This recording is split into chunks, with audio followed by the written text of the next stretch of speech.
So welcome to Talbot TV, Take Two, Episode 2.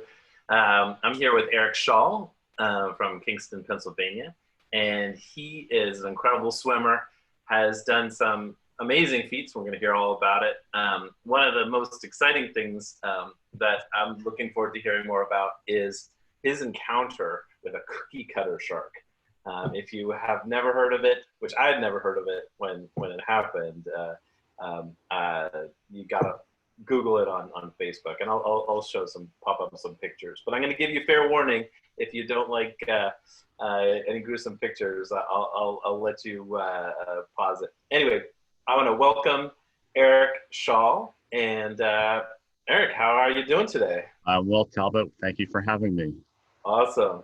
So now you're in Pennsylvania right now? Kingston, Pennsylvania.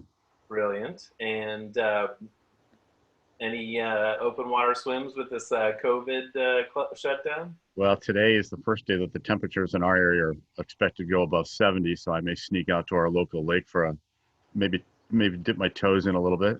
Nice. That's awesome. I'm not acclimated to 51 yet. Is it 51? That's pretty chilly. Yeah. Do you do wetsuit or no wetsuit? If I do wetsuit, I'm not telling anybody. We're not posting that one on Facebook. Triathletes always wear wetsuits, but us OWS guys, marathon swimmers, it's kind of the walk of shame if you have to wear one. That's right, the black rubber, man. That's awesome. So tell me, you have an endless pool, right? I do, yeah. When did you set that up? We've had that for probably about 15 years now. When they first came out, and my kids were age group and high school swimmers. We just thought it would be cool to have one in our backyard, and now it's certainly paid for itself. In the shutdown from COVID-19. So, and right. This is the earliest I've ever opened it was March 17th of 2020. So I've been lucky enough to use it every single day. Oh, that's brilliant. Yeah. That is awesome. Yeah. So tell me also, so you have a whole family of swimmers, huh? I have two boys. My oldest son will be 33, and he swam in high school and college. And my younger guy stuck to land sports. He was more of a soccer player, but a good swimmer in his own right. Nice. Yep. Now, did you grow up swimming as well? Did not. Picked it up as an adult at the old adage, the adult onset swimming syndrome, as many of us have in the sport. Very cool. I was a bicycle racer before I started this. Yeah, this is much different. Yeah, definitely. Yeah, much easier on the body. Definitely, yeah. Except the shoulders. I tend to sometimes. Yeah, they need a little extra. They need some attention every once in a while. Yeah. Yep. So tell me, when did you start getting serious about swimming?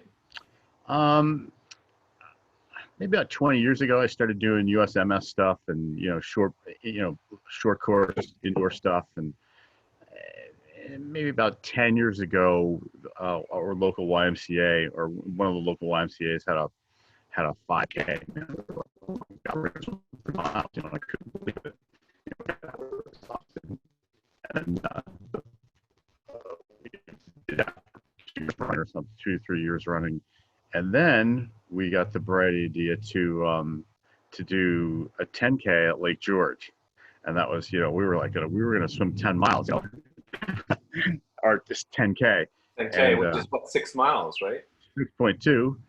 We went up there and did that, and it was we were wrecked, and now 6 miles is in the summertime is a typical training day, so it's all about perspective and relativity. Exactly. Yep. So 6 miles is basically, that's the difference between just swimming and marathon swimming, because I think that's right. Yeah. That's exactly right. Yeah. That's the cutoff. Yeah. So when did you start marathon swimming? But that was about 10 years ago, or maybe about 5 years ago. 5 years ago. Wow. Yep. So jumped right into it. Yep. And so you've done, I was looking at your resume, and I don't have it in front of me, but there was like a marathon swimming catalog. Thank you, Evan Morrison. Yeah. So remind me of some of those swims. There was Is it Lake George was one of them? Lake George was the 10K, and I think I did that 2 or 3 years in a row. Yeah. And then we branched out to then found Lake Memphremagog and Phil. Yes. It's And amazing swims. so we did Border Buster, and uh, uh, one year I tried search and I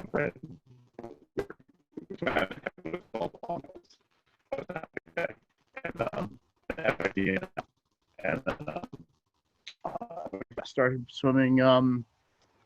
I think I'm losing my speaker now.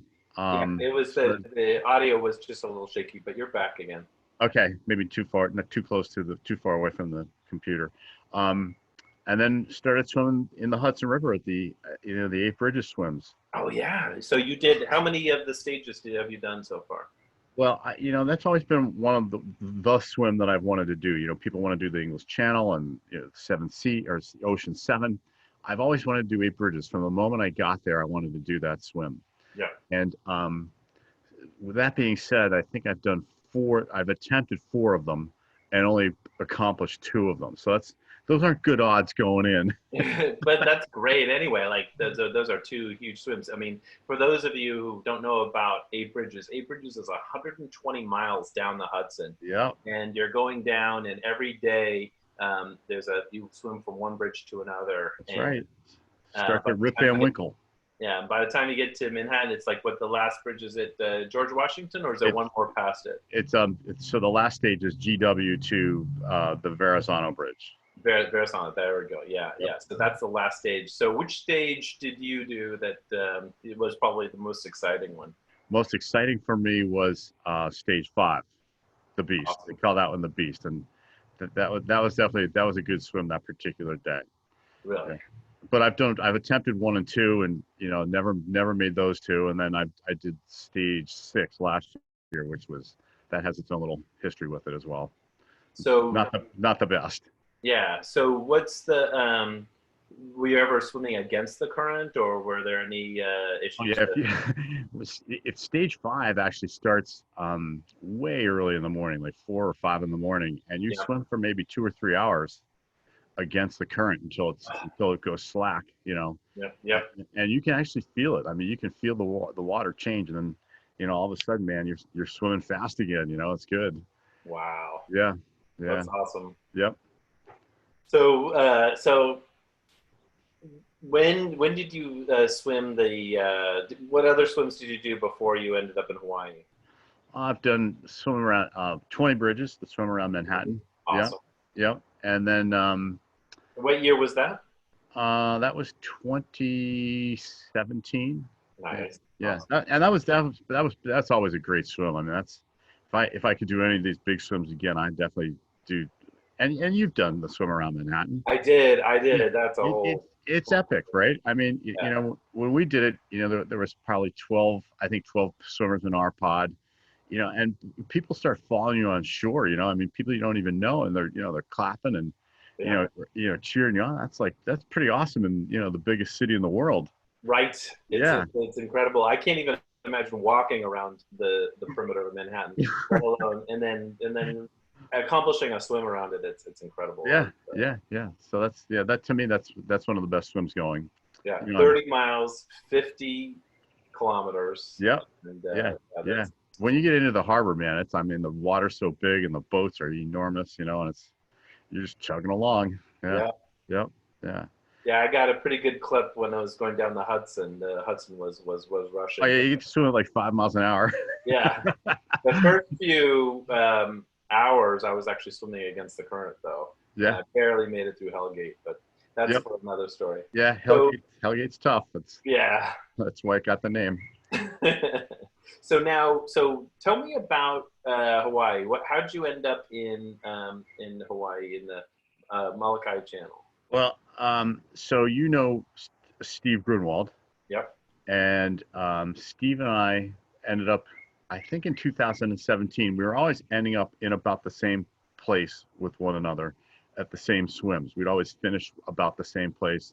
And we started talking, and we had similarities outside of swimming. You know, he's into sports cars, and we started talking sports cars and things like that.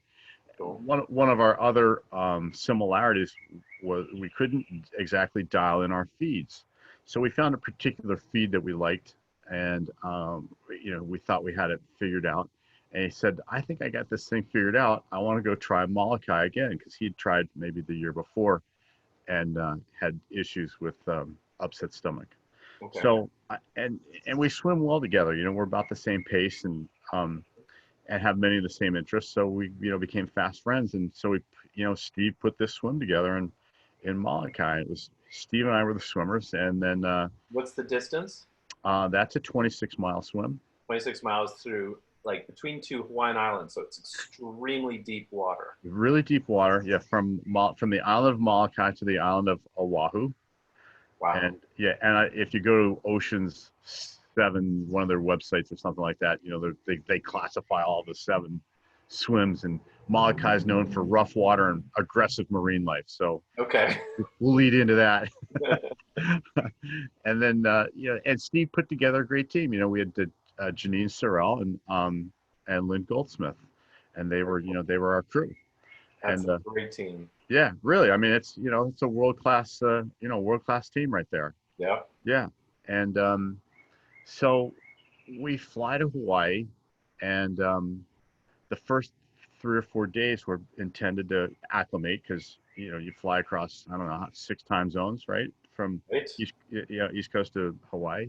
Yeah. And the window at that point had not opened up. There was, like, you know, there's trade winds and tides, and so we got there a week before the window was supposed to open. But while we were there, the wind was just incredible. I mean, they were complaining, like, you know, like on the East Coast, we complain about the snow and the rain at this time of the year. They complain about the wind, I guess. Right. So the wind was relentless for a week, and most of the second week. And so we'd go out on our practice swims, and we'd be like, how are we going to cross this channel in these waters? I mean, we did one practice swim, I swear, I think, and Matt Buckman was our captain. He took us out on one practice swim. I think he was just testing to see if we really knew what we were doing. Right. Because the water was huge. I mean, we could barely get back in the boat. Wow. You know, like when we were done. I was like, how are we going to do this? But other people have done it. And so I thought, well, we'll figure it out. Yep. And so we're waiting. And every day, 15, 20-mile-an-hour winds.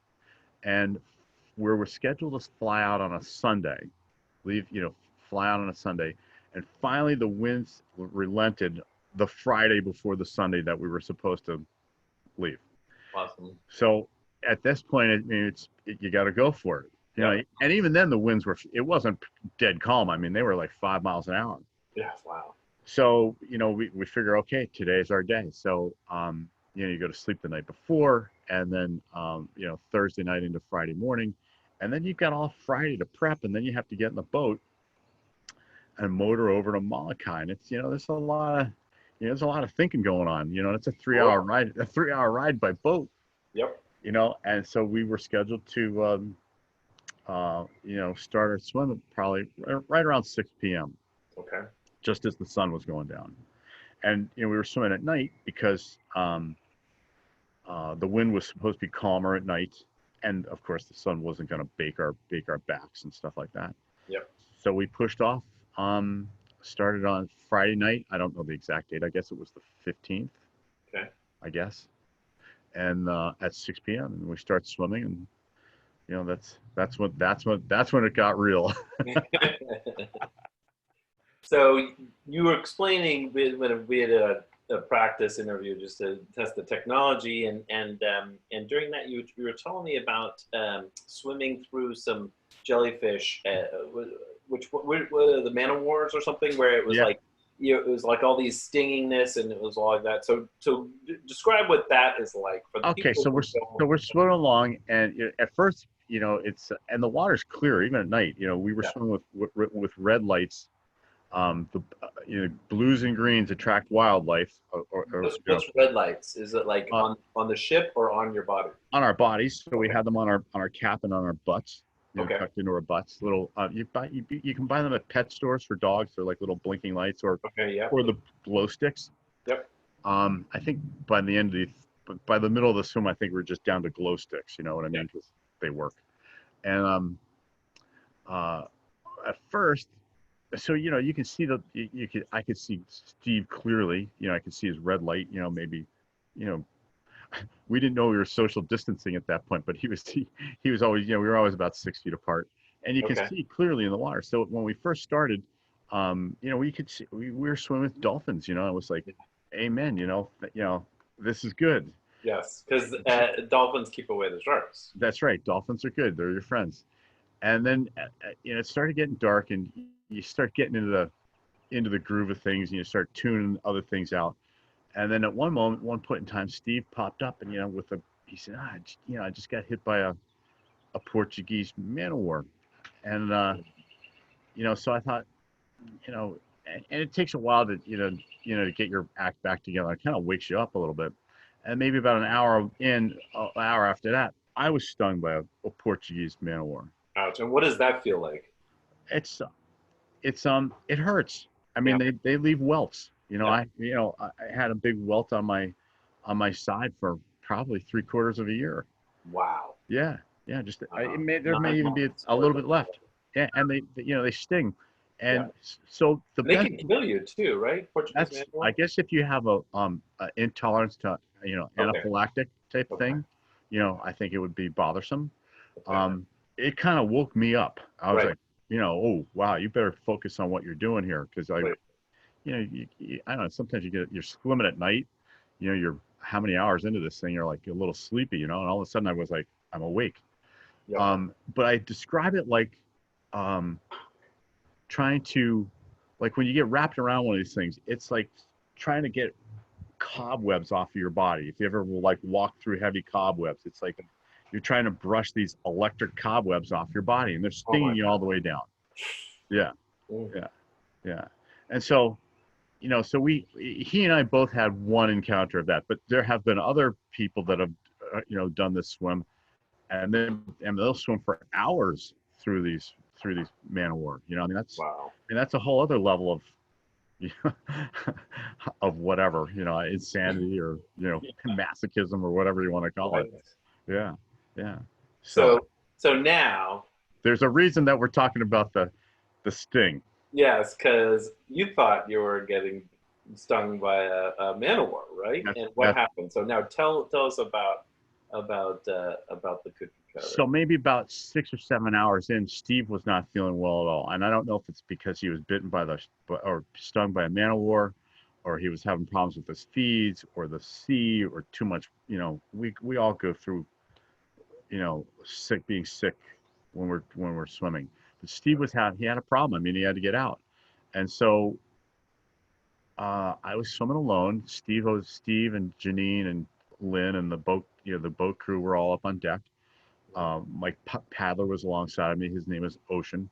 Mm-hmm. And I'm swimming along, and I get this like intense hit again in my stomach, about the same area that I was hit by the man o' war. Oh, okay. And so my instinct was to brush it off again. Right. Except when I got down to where I was bitten, or where I thought I was stung, I grab onto something it's not a jellyfish. I mean, it's like a wiggling fish in my hand. Okay. And I just kind of threw it away, because I was like, get off. It's your instinct, get off of me. I want to keep swimming. Right. And so I swam a couple more strokes, and there may have been some curse words in there. I think the crew will tell you about that if you ever get a chance to talk to Janine or Lynn. Yeah, I definitely will. So I swam a few. I swam a few more strokes, and something didn't feel right. I mean, I could just feel like, I had this stinging in my right below my belly button. Yeah. And I put my hand down there, and I could feel, a lot of things were missing. Something's missing. Something's missing. Yeah. And so, but I didn't know what, and I thought, well, can I swim? Can I not swim? Is it good to swim like this? So I swam over to the paddler, Ocean, and I said, I think I've been bit by something. And but I said, we're marathon swimmers. We don't want to touch the boat. But I said, He said, turn over on your back and just kind of roll over on the bow of my boat and let's see what's going on. And I did. And as soon as that happened, he got on the radio and he radioed over to the main boat and he goes, cookie cutter shark. Oh. And I didn't, So it's amazing that he recognized the bite as a cookie cutter, because they're so freaking rare, and I think only one person else has been bitten by one, right? Yeah. Mike Spalding was hit 10 years ago to the day. Wow. And is he doing the same swim? He was over 2 channels over, like 2 islands over or something like that. Yeah. There was also some kid, but maybe I have to go back and look. There was some other, like a younger kid, like Isaiah from San Diego. Okay. I don't know. I can't remember his last name. He was hit 2 weeks after me. Wow. And the South American swimmer was maybe hit 2 weeks after that. Wow. So all of a sudden, a bunch of and then nothing. Yeah. Huh. Yeah. All right. So we're going to do a segue in here, and I'm going to show you some pictures of before and after of Eric getting bitten, and some pictures of, just a Google search of cookie cutter shark. So you all at home, you can just Google cookie cutter shark and click on the image, but I'm gonna show it right now. So if you're squeamish, if you don't want to look at this, please fast forward right now, because it's gonna be a little gruesome. So let me share my screen right now. So I am gonna show. First of all, I'm gonna show my desktop, but you're going to see. Let's see if it works here. All right, can you see my screen? There we go. Yeah, so this is a cookie cutter shark, right? You can see there's a cookie cutter shark with a bite out of, I don't know, some big other shark or something like that. They like other mammals. Yeah, and here's a seal that's been bitten. Here's a big fish that's been bitten, and I like this one because you can kind of get some scale. Oh, here's a great white that's been bitten right here. Yeah.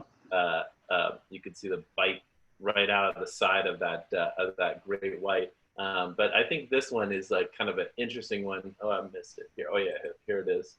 This came off of Flickr, but you can see they're holding it, and so it's exactly as you described. It was this wiggling fish. Yeah. I think it has like some of the sharpest teeth. That's what they've said. Yeah. In the animal planet, at least the sharpest teeth in the fish world. Okay, so we're going to show that the gruesome one. So now, if you're squeamish, don't look at this now. Here's before. That's right when you got to the hospital, and there's after with all the stitches down there. Yeah, and somebody sent me those shark cookies, but they never signed the card. So I'm still wondering who sent me those little shark cookies. If you're ever out there, I'd love to hear from you. So I'll be posting this on Facebook and Instagram and YouTube. So hopefully someone needs to claim ownership of the come forward with those shark cookies. I love it. It was very, very thoughtful and humorous. That's awesome. Okay, I'm gonna just switch back to the browser so y'all can see the cookie cutter shark again. Okay, so hopefully I didn't scare away too many people with that, but this is definitely a crazy fish. It's called the cookie cutter shark. Yeah. And they live in deep water, and you can see all sorts of dolphins that have been in seals that have been attacked by them. And of course we've got Eric here with us, who was attacked. So I'm going to go back to this mode, and that's insane. So now you're bitten by this shark. You roll over. Your kayaker immediately identifies it as a cookie cutter shark. What happens then? Amazing. First of all, it's just amazing that they knew what it was. And these guys, these guys are professionals. Matt Buckman's crew his son Manoa was the captain that night. They had another crew member, Nacho Francisco, and Ocean, and they knew exactly what to do as soon as I got on board. The trick was getting me out of the water. Yeah. And I didn't know at the time. I think I was bleeding. It's hard to see. It was dark, and it gets to be a little bit of pandemonium at the point, but at that point. But I mean, so now it's 5 foot, or maybe not 5 foot, but 3 foot seas. I mean, we're still swimming in some good chop. Right. And and you're trying to find the ladder. Yeah, because the ladder's going up and down and up and down. Right. And I don't know, you live in Florida, you live in Naples. I'm assuming you have access to boats. The ladders never go straight down. They always go under. Yeah. What is that? Yeah. And so it's like that first rung is always so hard to get onto, and definitely. Yeah. And so, so finally, Ocean gets me over to the boat, and then Nacho just I get 1 foot on the ladder, and Nacho just he's a big guy, and he just lifts me right out of the water. Wow. And onto the deck of the boat. And then, I mean, it was like, those guys knew exactly what to do. They put me on a big cooler, and they hauled Ocean's kayak right into the back of the boat, right onto the back decking of the boat. Yep. And Nacho got on top of me with a compress, and Lynn, and they wrapped me up with a space blanket and put heaters under my arms. Awesome. And Lynn just kind of held on to me, and they radioed ahead to Honolulu to have the ambulance meet me. So now we're traveling, and I was halfway across, so we've got 13 more miles to go by boat in 3 to 5 foot seas. Wow. So and now they're in a hurry, Yeah. So every time the boat would leave the water, you could hear the prop spin a little bit more. Oh. And then you're like, wait for it, and then boom. So how did they stop the bleeding with a compress? So there was like a just pressure, pressure, and so he's laying on top of you just to make sure that for the whole ride. I don't know how long it took, but Nacho was laying on top of me, like literally. That's brilliant. I may have had my hand around his thigh. Wow. Yeah. Sorry, Nacho. But that's incredible. That's incredible. Yeah. Because that's a big bite, and you don't want to lose blood. But did you say it hit an artery too? It nicked an artery and part of one of the fascia on the muscle. So I had a little muscle fascia missing. So that's all muscle that it bit into. It didn't hit the intestine wall or anything? Did not. And so when I got to, when we got to and I forget exactly what little bay or port we got into in Honolulu, but the ambulance was waiting there. I thought, okay, they're just going to put a Band-Aid on me, and we'll just take the boat back home, because they picked us up on the boat. We were staying on a house on a waterway, and we were picked up by the boat. How convenient is that? Yeah. And except when you end up in the hospital. And so I thought, was going to get to the ambulance, and I thought, oh, we'll just get a Band-Aid and, or a big bandage, and that's it. Right. So, and then I thought, well, maybe this is a little more serious, because, I get pulled off the boat on one of those like canvas gurneys onto the real thing into the back of the ambulance. And I've got a couple, like maybe 3 or 4 IVs going in me at once. Wow. And I didn't know really what they were doing, or I didn't understand the severity of it, I guess. So had you just weren't, had you looked at it and no, you hadn't looked at it, but you had felt it with your finger. Yeah. You knew there was like something missing there. Now, what about, were you a little disoriented from all of the swimming, or what was? Yeah, I mean, we swam for, I think we'd been swimming for 8 hours. So, okay. Like, think about swimming for 8 hours, and how when you get out of a swim after 8 hours, you're kind of like messed up a little bit. Right. And it was 3 in the morning. So you had been swimming in pitch dark for hours. Hours. Yeah. Since, 6 o'clock the night before. So from the depths of the deep, from 2 miles deep, up comes little mini jaws. Yeah. Little mini jaws. Reverse sushi. Takes a chunk of your tummy, a little cookie cutter size bite out of your tummy. Yeah. And wow. So the next thing you know, you're in Honolulu in an ambulance? In an ambulance going to the Queens Medical Center. And you got 3 IVs in you. Yeah. And you still don't know like the severity of it. But no. You're starting to get suspicious about the severity? Well, we were going to the emergency room. I thought, well, okay, then, like everybody else, I thought I was going to have like one of those prolonged waits at the emergency room. Right. Except not this time. I mean, I went right into surgery. I mean, like, I passed everybody. You know, like, now I'm thinking to myself, now what's going on? So, and I didn't realize it at the time, but when we were being hustled into surgery, it was because they wanted to make sure that none of my intestines had been perforated, none of the internal organs had been Right. perforated by the Right. and that's what would really cause a lot of septic Right. or sepsis. So if he had gone a little bit further, it could have been Probably. much Yeah. worse, right? Yeah, maybe. Yeah. Oh wow. Yeah. Yeah. And so I had to have surgery and I had to be knocked out so that they could poke around there and make sure that and nobody wants to be awake for that, No. no. Yeah. So and then I had a brand new Speedo Aquablade on. Yeah. First time I'd worn it. Uh-huh. Yeah. And it's, you come into the emergency room and you're only wearing a Speedo and tons of Desitin. Yeah, that's right. Yeah, for those of you who don't know, Desitin is like a key ingredient or protection for open water swimmers, Yep. especially light skin, like. Yeah, and people, they're asking me like, what are you doing in the middle of the ocean? Yeah. And I'm like, we're swimming the Molokai Strait. Like, isn't this what you guys do in Hawaii? And some people knew, but some people didn't. Right. So then they start to cut my suit off. I'm like, don't cut my suit off. It's the first time I've ever worn it. But I mean, they cut it right off, and and so and all my stuff was on the boat because the boat had to take.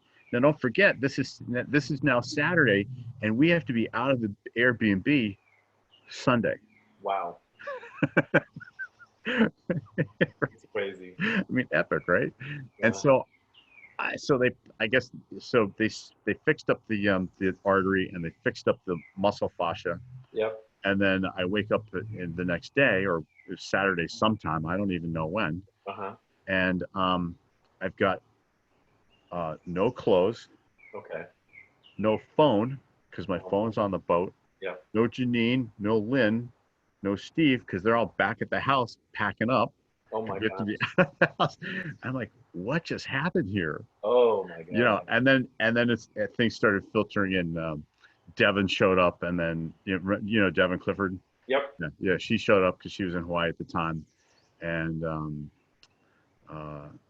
Stefan Reinke was there too, awesome. And Bill Godding. People that had supported us while we were there started filtering in. Yeah, that's great. So you had a lot of support showing up, but totally. You woke up all by yourself. That's scary. like a scene out of The Hangover, like the movie The Hangover. Right. Yeah. You're like, no clothes, no phone. Yeah. In a hospital you've never been in before. And a giant hole in my stomach. And a giant hole. And it had been stitched up, right? Yeah. No, it had not been stitched up. Oh, so they just stitched the artery, and that's that picture that I showed. Yeah, so those little black things in there, that's the stitching. Oh, okay. So they left the big hole there. Yes. So when did that get all stitched up? So then we had to figure out how I was going to get home because I didn't know, because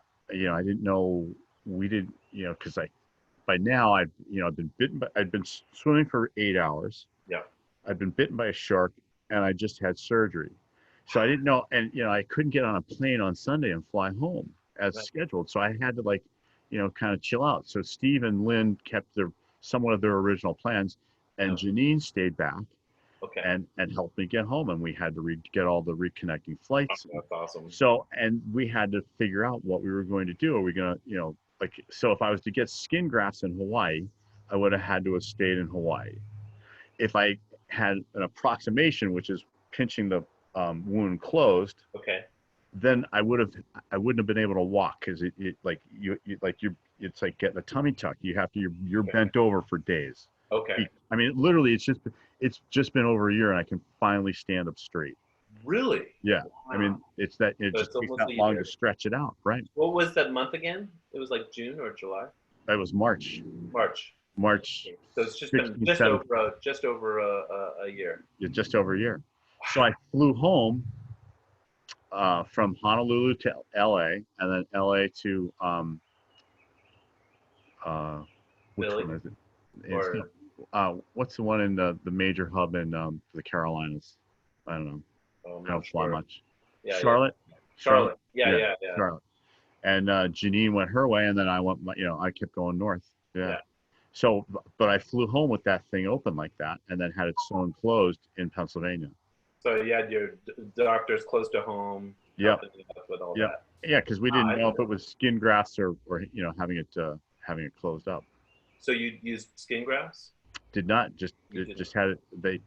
Stitched up. Yep, Yeah. stitched up. Yeah, Yeah. they actually cut underneath all the skin, underneath the outer layer of skin, so it makes room, and then they just bring it closed.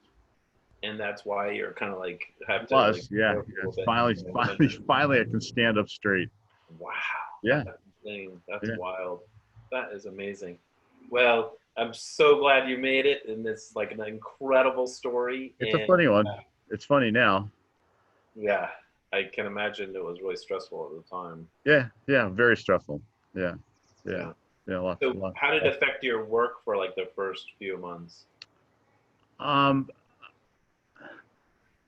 Work, work was okay. I mean, I could work. I just, we get used to these routines of being, waking up at 4 in the morning or 5 in the morning and going for a swim and then going to work, and you get into a groove, and so that was interrupted. I couldn't swim, and even when I could swim, it was very limited. I couldn't walk or run or do any of that swimming was really the best thing for it once Right. the skin healed. Right. Yeah. And then how long after the surgery did you have to wait till you could start swimming again? I really pushed it too hard. And I don't know. I think all of the swimmers, all of us are wired the same way. We just like to push. Yeah. Or we wouldn't be doing what we're doing. But literally 3 months after that is when I did stage 5 of 8 bridges, and I thought I was in shape. Steve had come east. Steve Grunwald came east to do it. I saw him swimming. I was like, I shouldn't say it, but like, he cruised on stage 1, and I was like, and I volunteered, helped. I was like, God, Steve's back, so am I. But I was not ready. Wow. And then I did a 10K in New Hampshire, and then I did the Three Rivers swim in Pittsburgh. That's amazing. 6 months after that, and I still pushed it. I was not ready. Right. Yeah. But that's incredible that, even after such a major event, you're like right back in the water. But I had a lot of help. A lot of people helped me. A lot of people in Hawaii helped me. A lot of people at 8 Bridges helped me. Even at Three Rivers, I had a lot of mental support. And that's what's cool about this community. Yes. The open water swim and the marathon swim is, everybody was supportive. Yeah, it's an incredible community. It really is. Really Yeah. Very, very, very cool. Yeah, so Steve, he might be my next interview. I'm gonna see if I can ask him to interview. Didn't he do some crazy like Bermuda, or what is it? It was a big swim. Who, Steve? Yeah.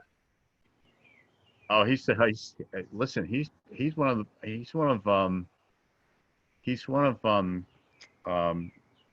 Marathon Swim Federation's most prolific swimmers. I mean, like top 20, I think. Right? He's got a resume a mile long. Right. Yeah. But there was recently, like maybe 6 months ago. It was right around the same time that Sarah did like the quadruple crossing of the channel. He did something incredible in somewhere in tropical waters. I thought maybe I'm getting wires crossed, but yeah, I'll check it out. But that would be a good segue. He'll give you his perspective. Awesome. Yeah. Very cool. Yeah. Maybe the 4 of us will have an interview too. Oh yeah. Cool. Yeah. Awesome. So what's next for you? Well, everything's been canceled now.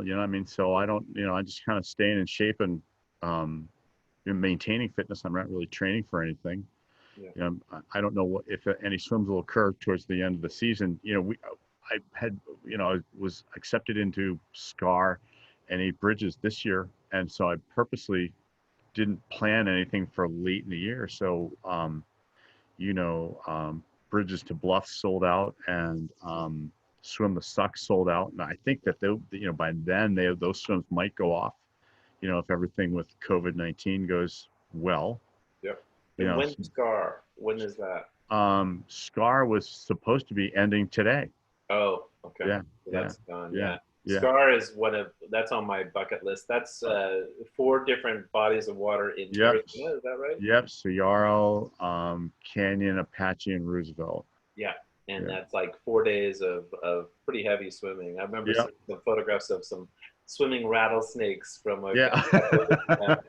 I'm ready for those suckers, man. So if you can defeat the cookie cutter shark, then let me have them. Ready for like let me have them, man. I'll throw them away.